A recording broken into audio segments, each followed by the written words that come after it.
قائد اعظم رحمہ علیہ میں اور جو ادیان کے نبی اور رسول گزرے ان میں بنیادی فرق یہ ہے کہ ان پہ جو الہام آیا ہے اس میں تبدیلی نہیں ہو سکتی، لیکن اس سے ہٹ کے جتنے بھی رہنما، سیاسی رہنما،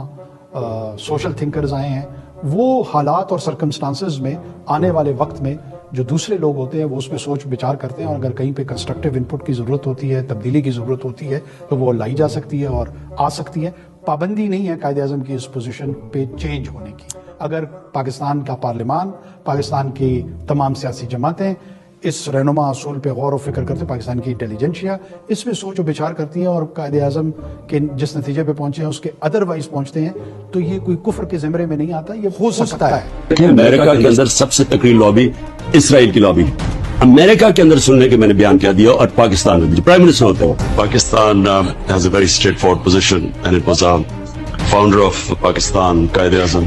Muhammad Ali Jinnah was very clear that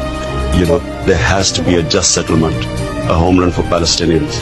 before Pakistan can recognize Israel.